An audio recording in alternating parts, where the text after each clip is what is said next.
Hi friends, let's welcome to my vlogs. ఇదండి మీకు కనబడుతుంది ఈ రోడ్ గోరెంట్ల నుండి పుట్టపర్తికి వెళ్ళే రోడ్. అటు సైడ్ ఉన్నది కల్లితాండం గ్రామానికి వెళ్ళే దారి. ఇక్కడ నుంచి మళ్ళా ఇలా లెఫ్ట్ తీసుకుంటే మన వీర జవాన్ అలాగే మన తెలుగు బిడ్డ అయినటువంటి మన మురళీ నాయక్ అన్నగారి సమాధికి అయితే వెళ్ళొచ్చు అనమాట. ఇక్కడ చూస్తున్నారు మీకు కనబడేది మన అగ్నిపత్ వీర జవాన్ మురళీ నాయక్ అన్నగారి సమాధి. ఇది గోరెంట్ల నియర్ బై కల్లితాండ సమీపంలో ఉంది. చూస్తున్నారు కదా, మొన్న జరిగిన పాకిస్తాన్ మరియు ఇండియా దాడుల్లో వీరమరణం పొందినటువంటి జవాన్ మన మురళీ నాయక్ అన్న గారు. అన్న అంత్యక్రియలలో ఎంతోమంది రాజకీయ నాయకులు అలాగే సినివారు కూడా విచ్చేయడం, ప్రజలు కూడా వచ్చారు. మన ఐటీ శాఖ మరియు ఎడ్యుకేషన్ మినిస్టర్ నారా లోకేష్ గారు కూడా రావడం జరిగింది. అలాగే మన డిప్యూటీ సీఎం గారు కూడా వచ్చారు.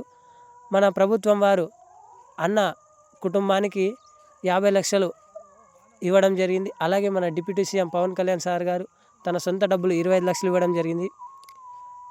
అలాగే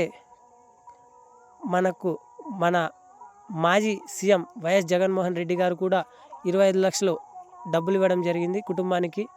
అలాగే 5 ఎకరాల పొలం, ఇల్లు కట్టుకోవడానికి ల్యాండ్ కూడా ప్రభుత్వం వారు ఇచ్చారు. అలాగే అక్కడ ఉన్నటువంటి ప్రస్తుతం ఎమ్మెల్యే గారు సవితమ్మ గారు కూడా 5 లక్షలు కుటుంబానికి ఆర్థిక సాయం అందజేశారు. ఇలాంటి గొప్ప మనసున్న వ్యక్తి మన మురళీ నాయక్ అన్న ఆత్మ శాంతించాలని మేము కూడా ఒక 2 నిమిషాలు మౌనం పాటించాం.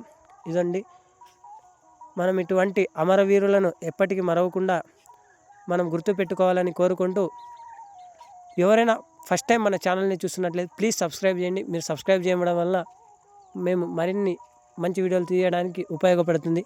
అలాగే లైక్ చేయండి, షేర్ చేయండి, కామెంట్ చేయండి. అన్న 2002లో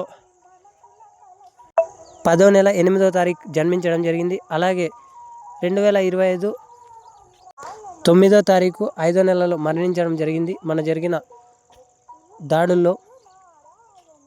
మీరు కూడా అన్న సమాధి చూడాలనుకుంటే గోరెంట్ల మండలం నుండి పుట్టపర్తికి వెళ్ళే దారిలో లెఫ్ట్ తీసుకొని అలాగే కొంచెం ముందరకు వచ్చి రైట్ సైడ్ వెళ్తే ఒక పెద్ద ఓవర్ ట్యాంక్ కనబడుతుంది. అక్కడ వెనక సైడ్ కనబడుతుంది కదా, పక్కనే అనమాట. ఒక గోరెంట్ల నుంచి ఒక 4 కిలోమీటర్స్ ఉంటుంది అంతే అన్న సమాధి. అన్నగారి ఇల్లు కూడా ఇక్కడ దగ్గరలోనే ఉంటుంది అనమాట, వచ్చే రోడ్లోనే. మేము ఇంటి దగ్గరికి వెళ్దాం అనుకున్నాం, కాకపోతే అక్కడ ఎవరు లేరన్నమాట. ఇదండి, పచ్చని పొలాల మధ్య మన అగ్నిపత్ వీర జవాన్ మురళీ నాయక్ అన్నగారి సమాధి అయితే ఉంది. జెండా అయితే రెపరెపలాడుతూ ఉంది. ప్లీజ్ ఎవరైనా ఫస్ట్ టైం చూస్తున్నట్లయితే సబ్స్క్రైబ్.